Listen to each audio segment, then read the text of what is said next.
et bonjour, nous vous souhaitons un bon réveil en ce matin du 11 mai 2016 qui commémore pour les mélomanes évidemment l'anniversaire du décès de Bob Marley. On en parlera avant la fin de ce magazine. Pour l'heure, il est juste 6h30 et nous espérons que vous nous avez rejoints sur le RTS1 pour votre émission matinale Kenkeliba. Ce matin, voici comment se déclinera le programme. On aura évidemment la santé, vous le savez, comme tous les mercredis. Ce matin, on parlera de brûlures.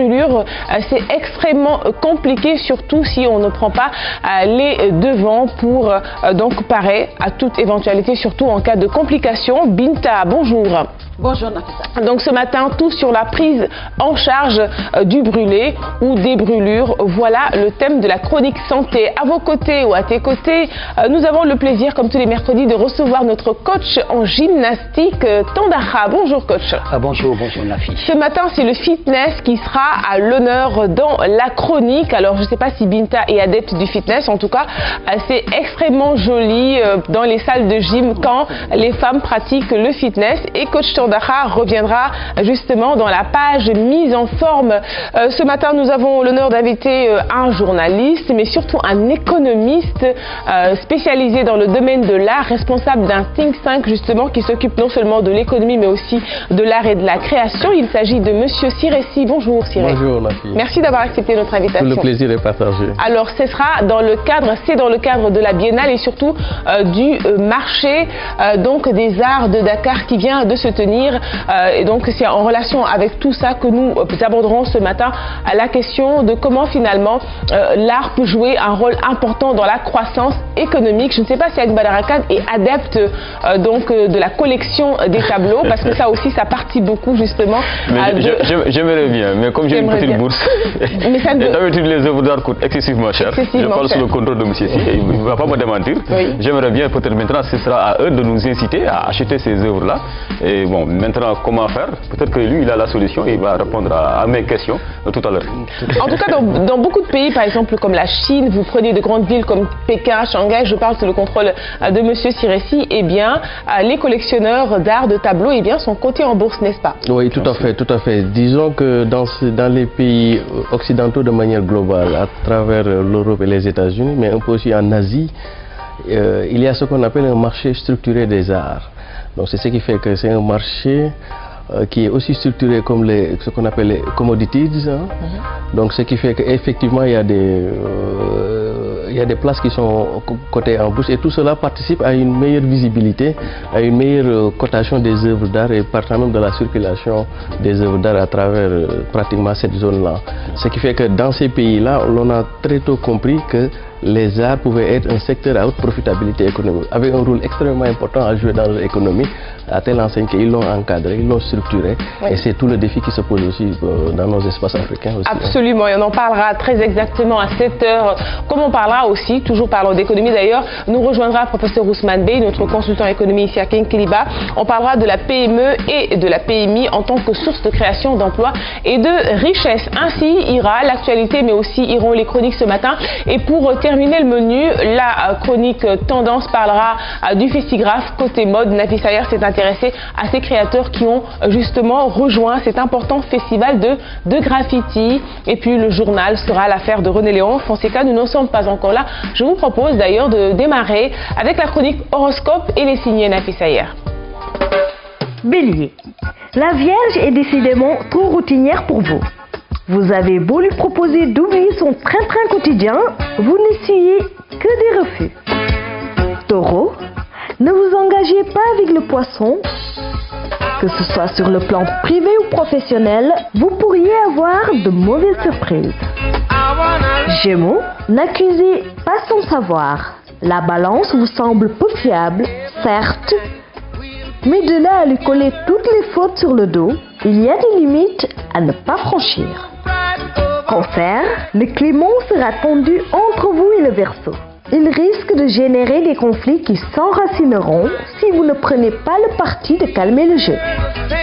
Lion, une forte concurrence existera entre vous et le Taureau. Vous avez intérêt à affûter vos arguments et à préparer votre riposte. Vierge, vous entretiendrez des rapports assez tendus avec un natif du Sagittaire. Vos avis divergeront totalement. Pour le moment, rien ne permet de vous rapprocher. Balance.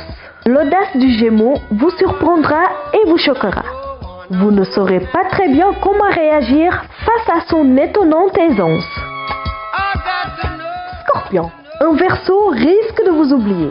Vous attendrez vainement sa venue, mais il demeurera invincible.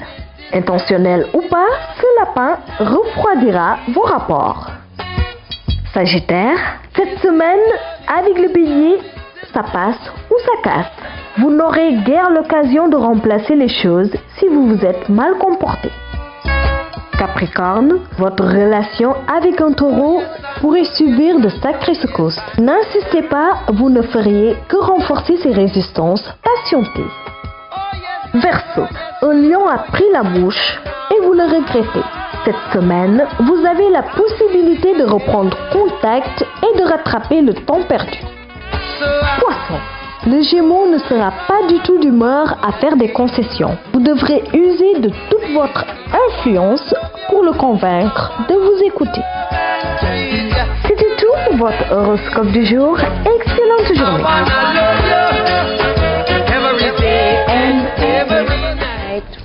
Voilà, donc c'était au son du reggae qu'on aime bien, que René Léon aime bien aussi, qui nous a rejoint. René, bonjour. Bonjour, merci. Donc ce matin, le reggae est à l'honneur avec l'anniversaire du décès de Bob Marley. L'anniversaire du décès de Bob Marley. Bob Marley qui est plus qu'un monument. Hein. Absolument. On connaît tous Bob Marley, mais il y a aussi d'autres chanteurs également qui sont en train de marquer le reggae. Yajaman.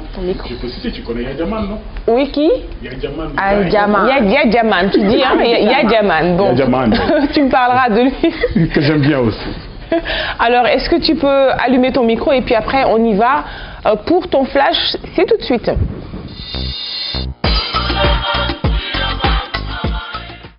Mesdames et messieurs, bonjour, ravi de vous retrouver pour cette édition de la matinale à la une de l'actualité ce matin. Les journées nationales de la DGID, la Direction Générale des Impôts et Domaines, l'école et la promotion du civisme fiscal. Et le thème de ces journées portes ouvertes pour sensibiliser sur les obligations fiscales. Une de nos équipes s'est d'ailleurs rendue à l'école Adja Mamia Sinediane du plateau sur place. Vous allez le voir, les enseignants se sont appropriés le terme reportage à suivre tout à l'heure. Dans l'actualité également, ce nouveau partenariat entre la RTS et le quotidien Le Soleil. Ces deux médias ont signé hier un partenariat qui consacre une collaboration informative et commerciale. Ces deux services veulent surtout donner à l'économie toute la place qu'elle mérite dans leur support. Et puis la rubrique au cœur de nos cultures, ce matin elle nous présente les anciennes coiffures des hommes dans la société traditionnelle sénégalaise leur nom. Ndjoub Ndjobène, Ndjoub Nyangen ou encore Ndjoub Falen. Ndjoub signifie tout simplement touffe de cheveux. À travers ces coiffures, l'on pouvait distinguer l'appartenance familiale des personnes. Et c'est à suivre. Voilà pour le menu de ce mercredi matin, mesdames et messieurs. Restez avec nous. Le développement de tout cela, ce sera bien sûr dans quelques minutes. À tout à l'heure. Merci beaucoup René. Ce sera exactement à 7h20. Pour l'heure, on n'est pas encore là. On va poursuivre le bloc d'infos avec la revue des titres que voici.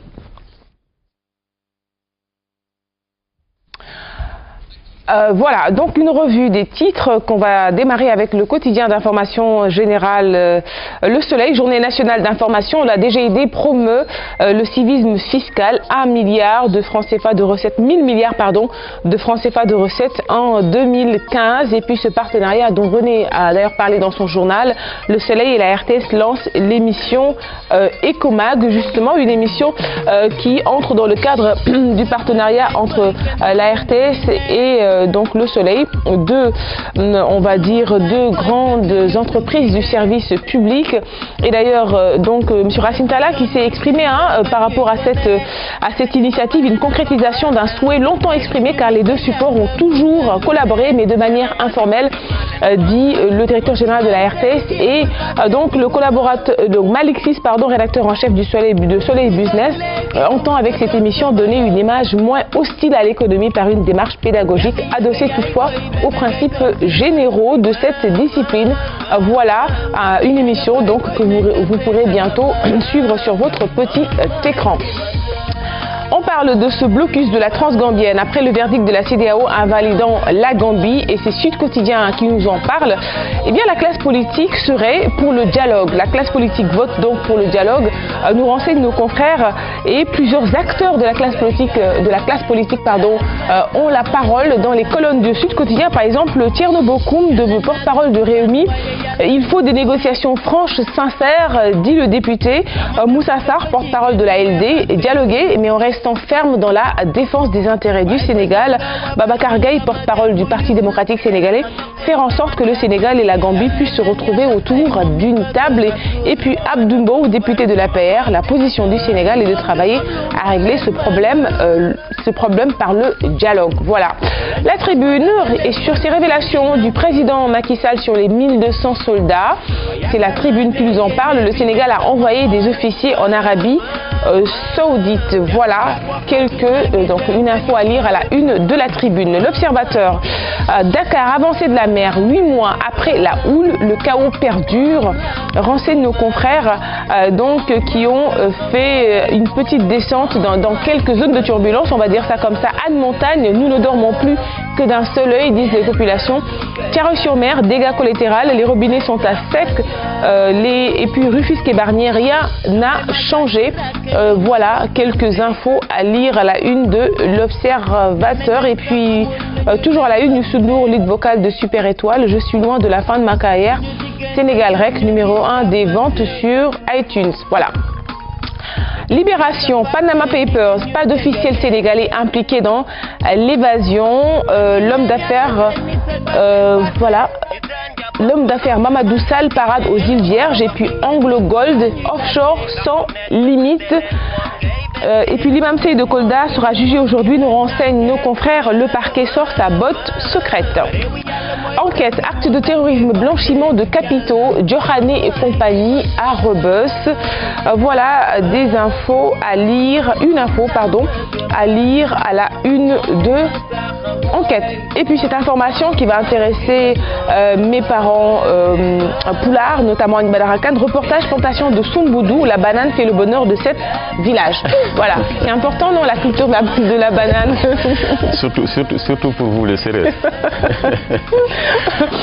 Et puis cette info qui va intéresser Binta Bokoum sur l'hôpital Aristide Le Dantec, appareil de radiothérapie obsolète et souvent en panne, radiologie inaccessible à Dantec, 2 grandes tumeurs dans la lutte contre le cancer.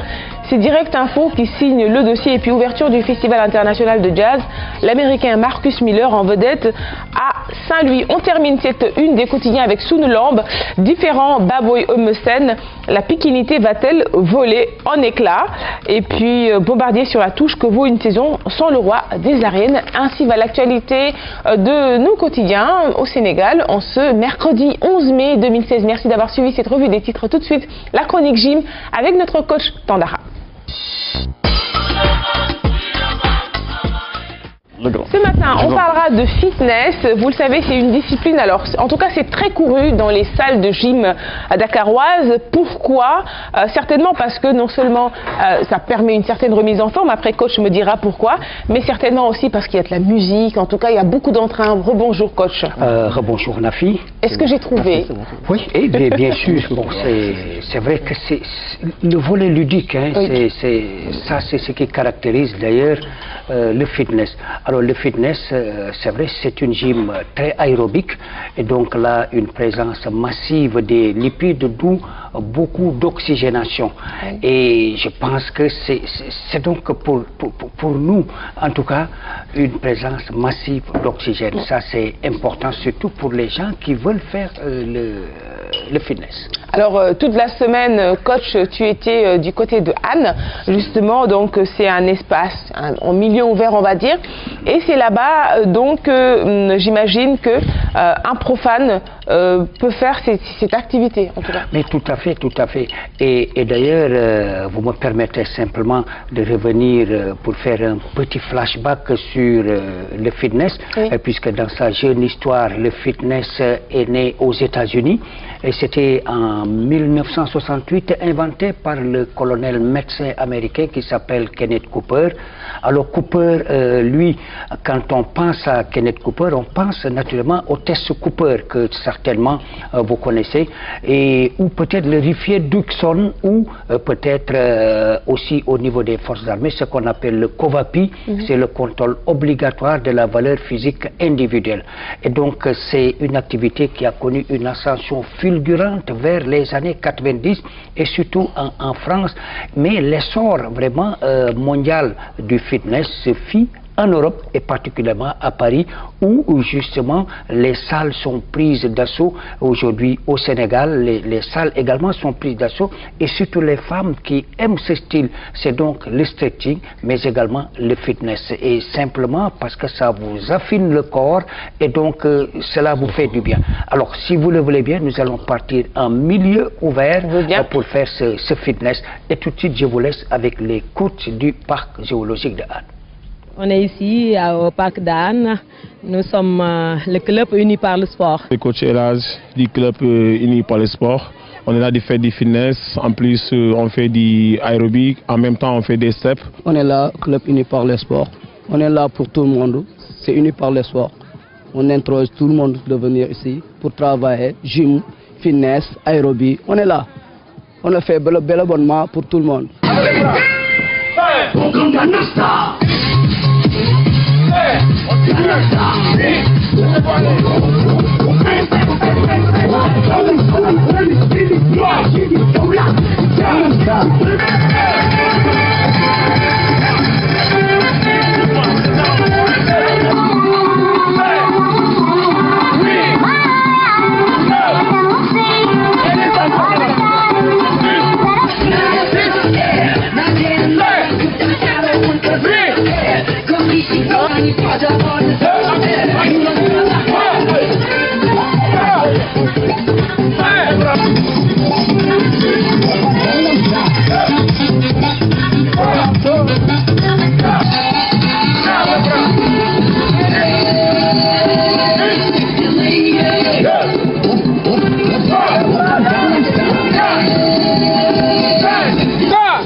Donc on a cette ambiance dont je parlais, mais surtout ce qui est important, ce sont les mouvements coordonnés et qui permettent aussi évidemment au corps de répondre présent.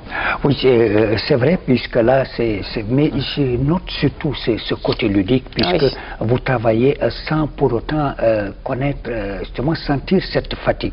Et là, il y a une très forte quantité de sudation, et je crois que c'est ça, d'où l'importance justement de ce fitness. Alors, autant dire que véritablement, le fitness, c'est donc le sport ludique, le sport assez joyeux qui vous procure beaucoup de plaisir. Et d'ailleurs, c'est donc un sport qui est contre, en tout cas qui lutte contre les soucis, le stress, mais aussi l'ennui, et donc vous avez une sensation de bien-être en pratiquant le fitness. Et en plus en milieu ouvert avec beaucoup de verdure autour. Alors dernière question coach, après ces longues séances de fitness, l'organisme nous demande une certaine régénération. Oui, alors moi je penserais surtout à la régénération alimentaire, puisque comme vous le savez c'est important, et là en matière de diététique sportive, on va surtout penser aux lois de Mathieu. Vous savez, les lois de Mathieu qui constituent la loi des 3 heures.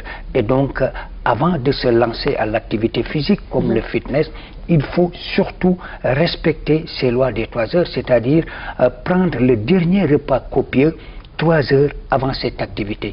Et ceci, alors simplement c'est pour éviter un appel de masse sanguine au niveau des organes digestifs, et ceci au détriment des muscles. Mais en dehors de cela, il y a aussi un volet qui est très important, c'est-à-dire une alimentation saine, une alimentation digeste, substantielle, équilibrée aussi. En amont équilibrée.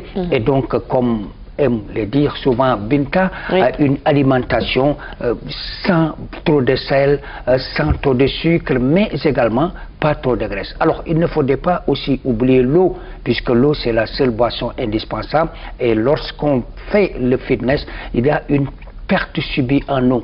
Et ces pertes subies en eau, il faut donc les remplacer avec régulièrement peut-être une gorgée de 5 centilitres tous les 10 minutes dans la bouche. Je crois que ça va faire du bien à ceux-là qui aiment faire le fitness. Merci beaucoup, coach, pour ces informations. Allez, on va passer sans transition, parce que du sport à la santé, il n'y a qu'un pas, à la chronique santé. Elle est signée Binta Bokoum.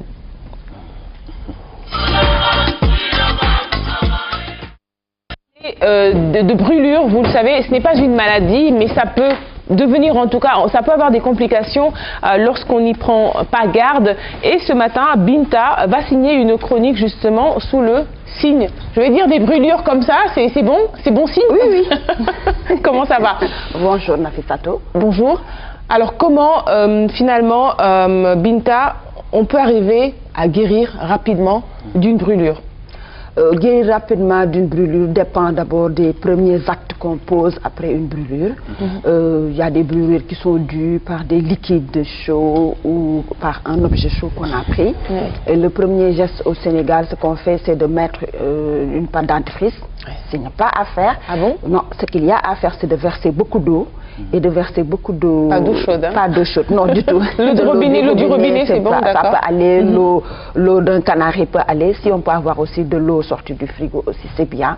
L'essentiel, il faut mettre beaucoup d'eau pour permettre à la cellule de prendre du frais, de se rafraîchir pour que ça ne colle pas et que ça ne gonfle pas trop. Voilà. L'autre geste, c'est d'enlever tout ce qui est bagues, bijoux en tout cas, pour ne pas que cela entre dans la peau et que cela qu'on ait des problèmes pour les ôter. Et ça dépend aussi parfois, il y a des brûlures qui sont dues à des produits qu'on a ingurgités, c'est ce que l'on voit comme accident domestique. Et on est allé voir le professeur Anne-Aurore Sankale, qui est plasticienne aussi et qui fait de la chirurgie, qui travaille à l'hôpital Le Dantec et qui nous dit comment est-ce que les brûlures sont pris en charge dans la structure et que les accidents domestiques aussi causent beaucoup de problèmes et c'est les sources d'accidents, c'est les sources de problèmes, surtout de brûlures, parce que les femmes et les enfants en sont les plus victimes et que 77% des cas sont des cas brûlés. On va écouter le professeur. On va écouter le professeur. Un centre qui permettra bien sûr déjà d'assurer une prise en charge correcte de ces patients. Comme je vous disais, ces patients actuellement sont pris en charge dans les services de réanimation, mais ce n'est pas en réalité des services dédiés pour la chose. Souvent, c'est des patients qui font dans ces services-là des surinfections qui sont liées au fait que la prise en charge n'est pas ce qu'elle devrait être. Et donc, quand on abordera d'autres questions. Oui, quand on parlera de la structure que le ministère de la Santé et de l'Action sociale devrait mettre en place pour prendre en charge les grands brûlés. Parce que Nafissatou, au Sénégal, on n'a pas encore ce centre-là qui nous permet de prendre en charge convenablement les grands brûlés. On les amène dans les hôpitaux, parfois même c'est dans les régions qu'on les garde, alors que c'est une prise en charge spécifique, spéciale pour ces personnes brûlées-là. Parce que déjà l'environnement doit être aseptisé de sorte que l'environnement ne puisse pas être un facteur à problème. Oui, parce qu'on s'infecte vite avec une brûlure. D'accord, on va écouter le professeur. Il faut savoir que malheureusement, les personnes les plus concernées sont les femmes et les enfants, parce que 77% des brûlures sont des accidents domestiques, c'est-à-dire c'est dans les lieux de vie de la maison que les enfants ou les femmes en faisant la cuisine et leurs activités se brûlent. Alors les brûlures sont essentiellement liées, avant tout, elles sont thermiques et donc liées au liquide chaud.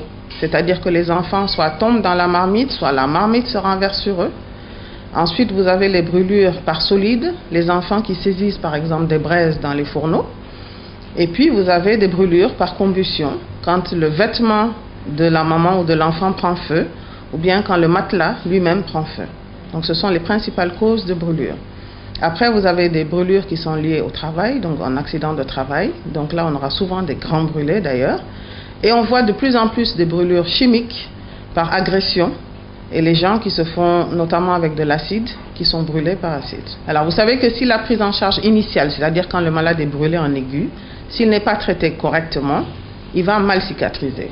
Et les séquelles les plus courantes, c'est ce qu'on appelle des brides, c'est-à-dire qu'au niveau des plis de flexion, que ce soit au niveau de la main, au niveau d'un genou, au niveau d'un coude, etc., tout va se coller parce que ça a été mal formé et vous arrivez par exemple à des enfants qui ont une main boule, c'est-à-dire vous distinguez plus aucun doigt.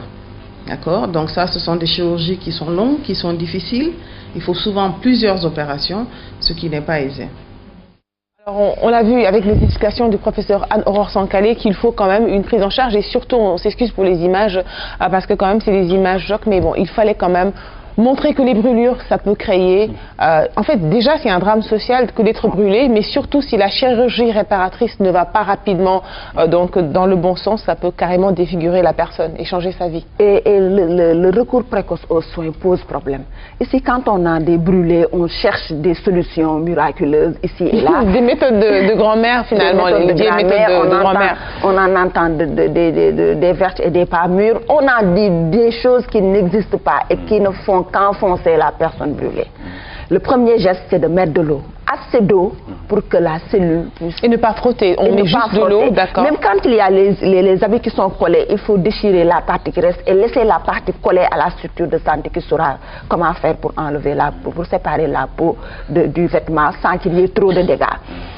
Elle a parlé également des accidents. Des personnes sur qui on verse de l'acide chlorhydrique, d'autres qui prennent, comme les enfants, dans les domiciles on prend des bouteilles que les enfants ont l'habitude de voir, d'utiliser pour le réfrigérateur, de l'eau pour boire, une bouteille de boisson, on met de l'eau de Javel, oui. On y verse de l'acide chlorhydrique et l'enfant confond cela aux produits connus qui devaient être contenus par le récipient et qui le prennent. Qu'est-ce qu'on voit? On met du lait, on demande de faire boire beaucoup d'eau. C'est ce qui ne doit pas être fait. On ne doit pas donner de l'eau si ce n'est que pour rincer juste la bouche, mais il ne faut pas ingurgiter de l'eau. Il ne faut pas mettre du lait, il ne faut pas faire vomir aussi, parce que quand on ressort le liquide, ça repasse par la même voie et puis ça crée encore beaucoup plus de dégâts. On a également l'habitude de voir d'autres qui versent, il paraît, des urines. L'urine est acide. Donc sur une brûlure, ça crée plus de dégâts que ça n'arrête pas. Et aussi une pâte dentifrice aussi qui n'est pas recommandée, de la tomate aussi parfois, concentrée en concentré de tomate. Finalement, ça, voilà, à bannir. Hein. C'est à bannir et ça pose plus de problèmes que ça ne règle. Et ça abîme une grande partie de la peau. Docteur Anne parlait tantôt de la chirurgie réparatrice, c'est-à-dire qu'il y a parfois des membres qu'on ne peut plus récupérer et il faut faire de sorte que l'on puisse sauver ce qu'il peut l'être et on fait des greffes parfois ici et là et ça prend énormément de temps aussi bien pour la structure sanitaire que pour la personne qui est prise en charge et qui va devoir rester à l'hôpital pendant longtemps. Donc il faut penser au premier geste qui sauve. Il faut appeler également le 15-15 qui est le SAMU qui peut donner déjà les premiers soins à apporter en attendant d'envoyer quelqu'un. Si c'est un produit qui a été ingurgité, on a un centre antipoison au Sénégal qui se trouve à l'hôpital de Fann et également qui a un numéro vert qui est le 818 00 15 15. Donc c'est le 818 00 15 15 et qui également peut apporter des solutions en attendant de pouvoir ramener à la structure sanitaire. Et pour les brûlés, c'est une partie que l'on voit dans les structures sanitaires, mais une autre partie reste à domicile, prend d'autres soins. Et puis il faut dire que le Sénégal n'avait pas encore de centre de prise en charge des grands brûlés. On les amenait dans des hôpitaux. Il y a des hôpitaux qui avaient une chambre qui était vraiment dans les normes pour pouvoir... Les normes, c'était entre guillemets, pour pouvoir recevoir les brûlés et les prendre en charge pour éviter les infections. Mais maintenant, ce que voudrait le ministère de la Santé et de l'Action sociale, et ça, on va écouter le docteur Cheikh Tako Diop, qui est le directeur du centre hospitalier national universitaire de Fann, qui parle du centre qui doit être érigé au niveau de Fann et qui demande également la participation de tout le monde et surtout du secteur privé pour que l'on puisse arriver à mettre en place ce centre-là. Écoutons le docteur Cheikh Tako. Ce sera un centre qui permettra bien sûr déjà d'assurer une prise en charge correcte de ces patients. Comme je vous disais, ces patients actuellement sont pris en charge dans les services de réanimation, mais ce n'est pas en réalité des services dédiés pour la chose. Souvent, c'est des patients qui font dans ces services-là des surinfections qui sont liées au fait que la prise en charge n'est pas ce qu'elle devrait être. Et donc, nous envisageons ici de faire un service dédié qui permettra d'assurer une meilleure prise en charge de ces personnes. Déjà la prise en charge, ensuite de faire de la chirurgie réparatrice, la chirurgie esthétique un peu, parce qu'on se rend compte également que parmi ces grands brûlés, pas mal sortent avec des cicatrices, ou en tout cas pas mal de séquelles, souvent assez désagréables, très mal vécues et qui donnent souvent de la stigmatisation. Et enfin, ce sera un service qui permettra, en plus donc d'assurer la prise en charge, d'assurer la chirurgie réparatrice, de faire également de la rééducation. Donc ce sera un service dédié uniquement à ces grands brûlés-là, donc avec une réanimation qui est très très importante, et puis une prise en charge donc de toute la chaîne des besoins en général. Réanimation, prise en charge et aussi parfois et souvent greffe. Ouais. Hein? La greffe qui peut être énorme, enfin qui peut coûter énormément cher et puis aussi qui peut changer la vie d'une personne. On peut se retrouver du jour au lendemain complètement défiguré. Complètement défiguré, un membre complètement perdu parce que parfois il y en a qui ont des mains en boule. Oui. Et ça aussi ça prend du temps pour réparer et on n'avait pas toujours les moyens de pouvoir le faire. Le professeur Anne en parlait tout de suite. Il n'y a que chez elle à l'hôpital Le Dantec où cela peut se faire. Imaginez une seule structure de prise en charge avec autant de brûlés. Au Sénégal, il faut aussi un centre qu'il faut, et c'est le centre qu'on voudrait mettre à l'hôpital de Fann. Et il n'existe pas encore? Il n'existe pas encore. On voudrait l'installer, c'est un projet que le ministère de la Santé et de l'Action sociale a, de l'installer au niveau de Fann pour également pour que ce soit une structure beaucoup plus opérationnelle, oui, avec autant de spécialités pour une meilleure prise en charge des grands brûlés. Parce que de plus en plus, on a des grands brûlés et puis parfois ça vient, c'est des accidents également de travail. Vous vous rappelez de Sunéor, la Sonacos? Oui, la Sonacos aussi, je me trompe pas. Il y a eu encore beaucoup de dégâts que cela avait fait. Et de plus en plus, avec aussi la modernité, avec les instruments que nous amenons chez nous, le luxe que nous faisons, qui prend du courant, l'électricité aussi. Sans pour autant qu'on soit apte à pouvoir maîtriser tout ça, oui. Oui, surtout sans qu'on soit préparé au niveau même de la maison. Il n'y a pas d'extincteur parfois pour éteindre le feu à domicile. On parle de cela de plus en plus, mais encore il y a beaucoup d'autres réflexes à installer. Et surtout pour les accidents domestiques, ne rien négliger. Il y a du gaz chez nous, il y a le feu régulièrement chez nous et nos enfants n'ont pas cette éducation-là pour pouvoir éviter de se brûler. Il faut qu'on les accompagne et que les parents aussi aient les bons gestes devant les enfants pour que les enfants ne se brûlent pas souvent et c'est ce qui arrive. Merci beaucoup Binta. Évidemment aussi, on en parlera peut-être un autre jour et c'est pourquoi il est important de s'assurer à vie. L'assurance vie, on n'en parle pas beaucoup, mais bon voilà, devant certaines situations, on se rend compte effectivement qu'il faut s'assurer. Merci Binta pour cette chronique. Allez, on poursuit le magazine avec la chronique invitée, c'est tout de suite.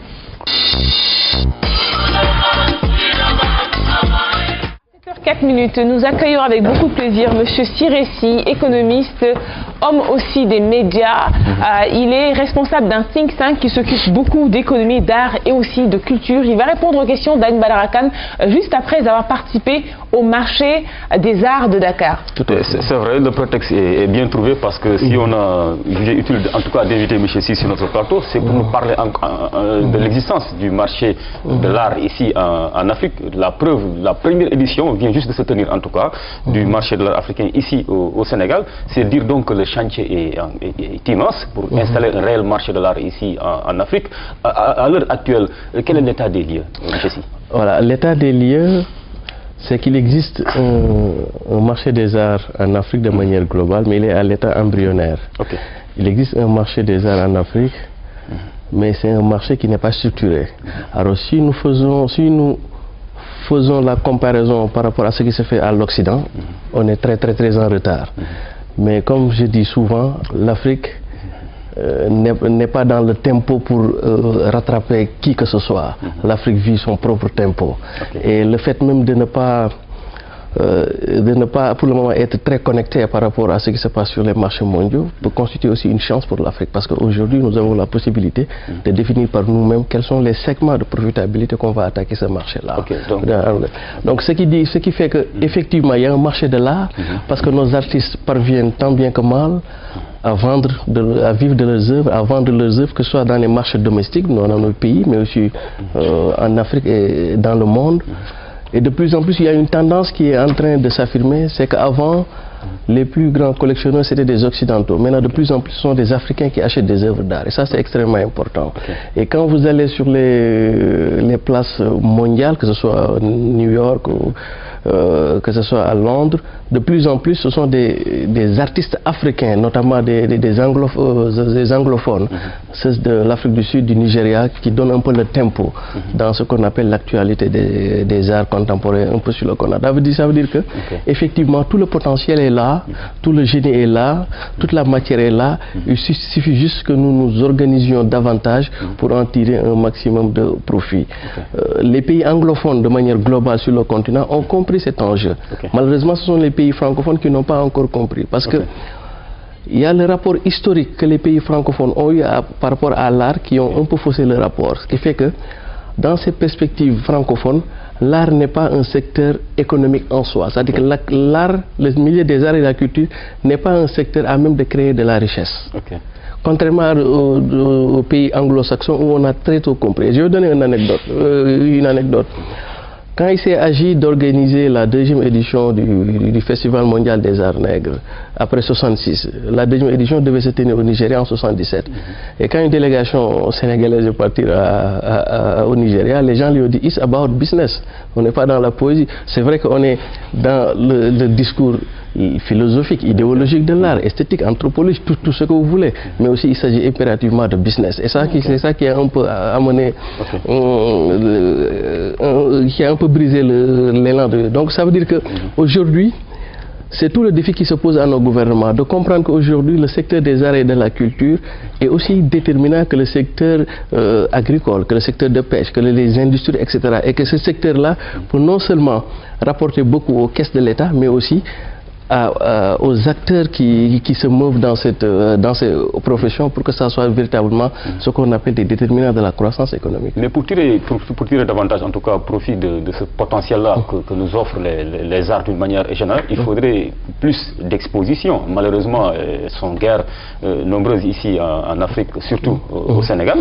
Et à ce niveau, que devrait-on faire pour qu'il y ait davantage de manifestations ouvertes au public pour permettre déjà d'établir ce lien-là entre le public et les exposants, c'est-à-dire nos artistes, pour que ces derniers aussi puissent vivre de leur art?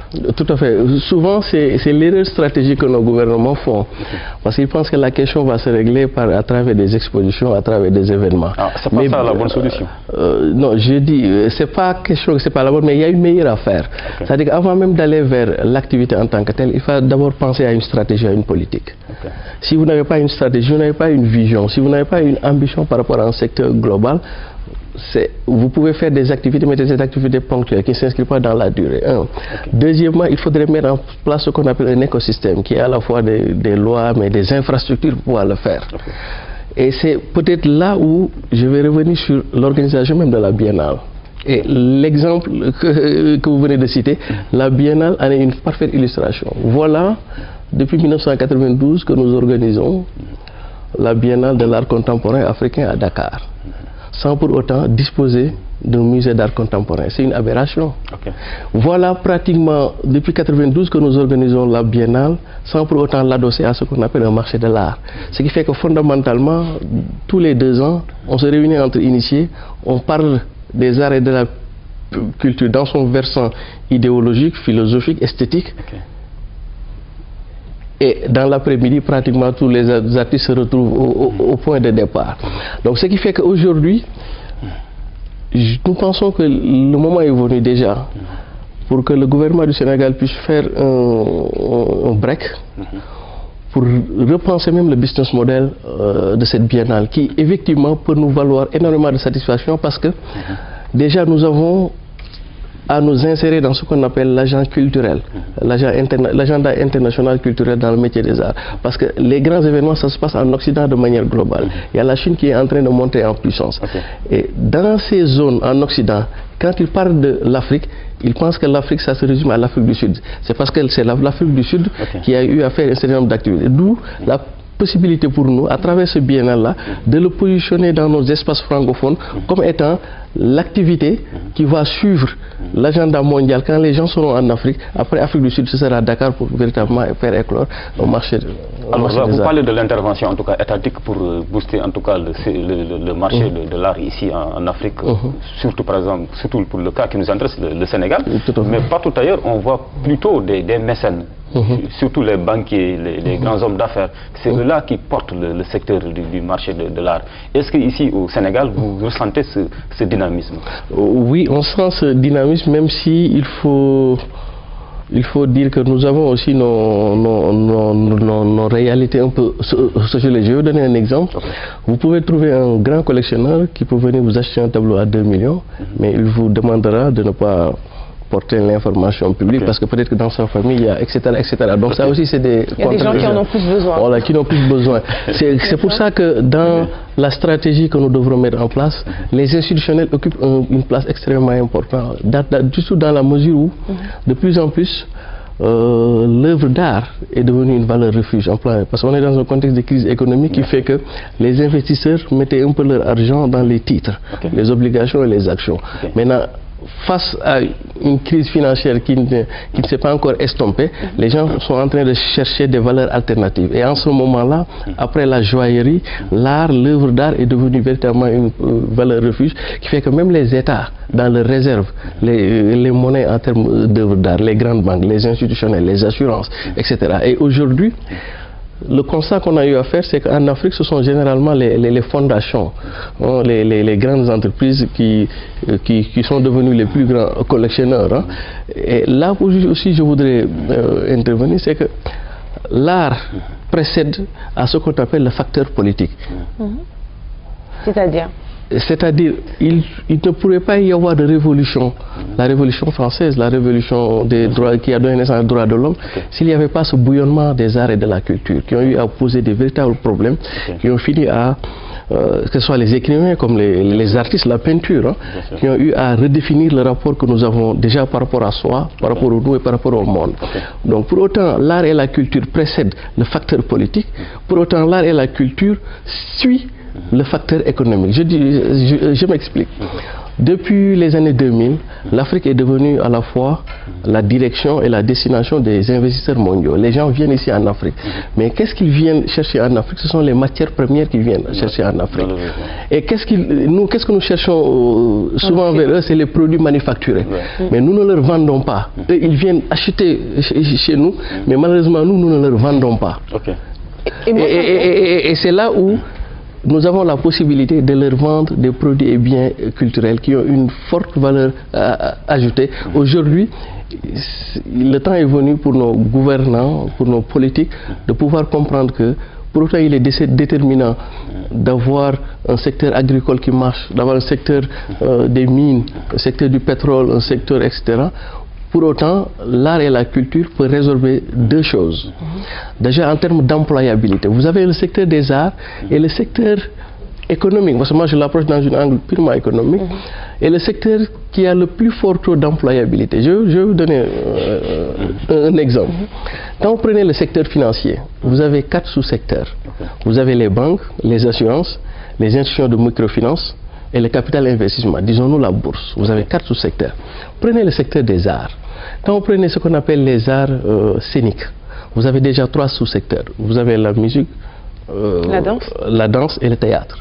Prenez les arts visuels. Vous avez la sculpture, vous avez la peinture, vous avez le cinéma, vous avez la mode, vous avez etc. Et que même chaque secteur a des sous- et sous-secteurs. Mais pour cela, il faut déjà revoir à la hausse le budget qui est alloué au secteur de la culture.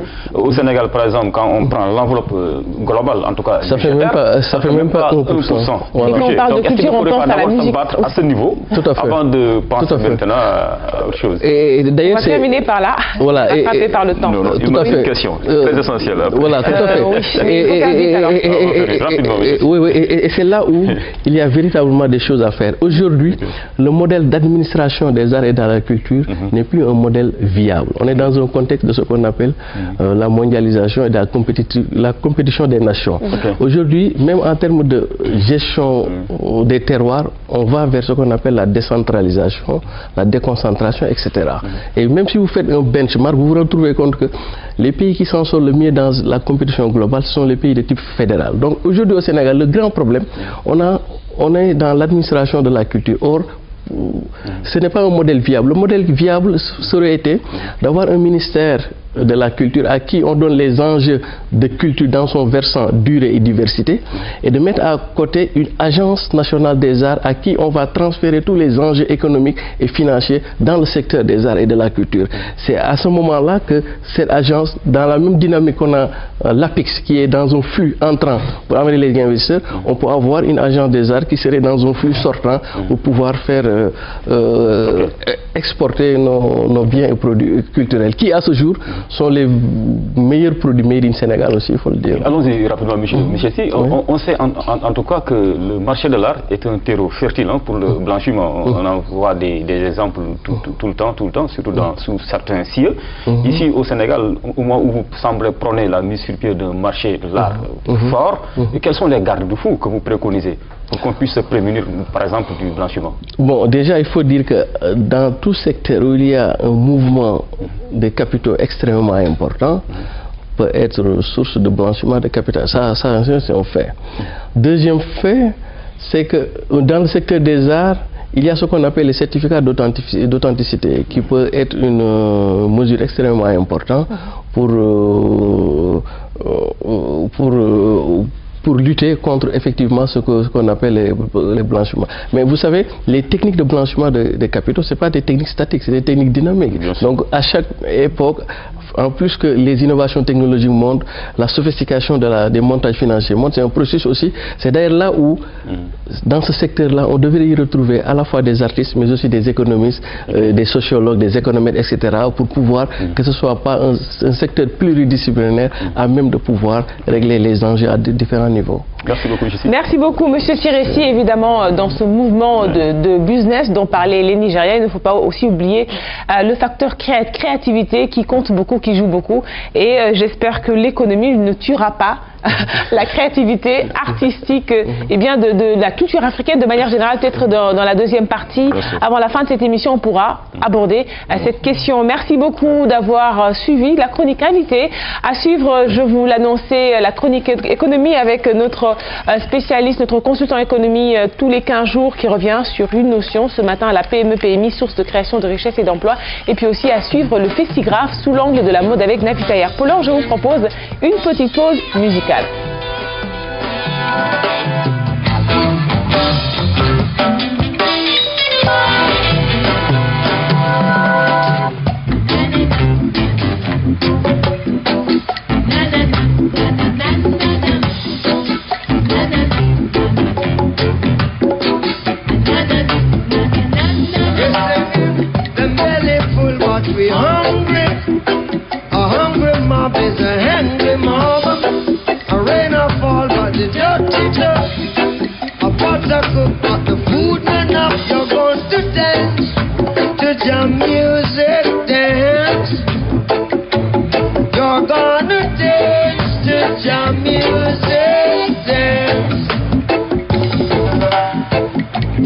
Forget your sorrows and dance.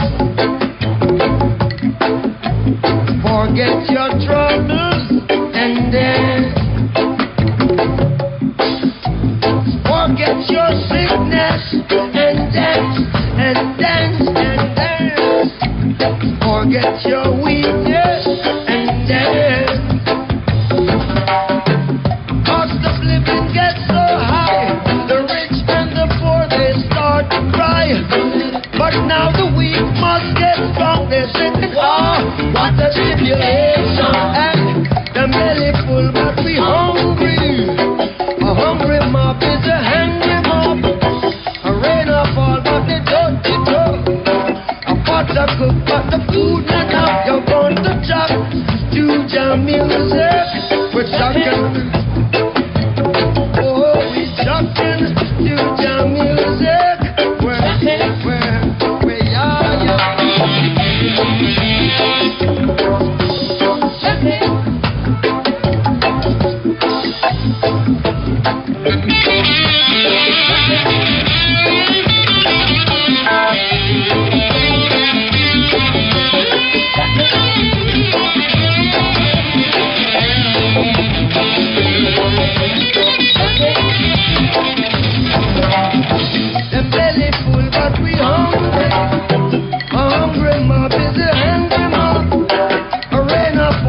it up, a pot of cook, pot of food and rain and fall.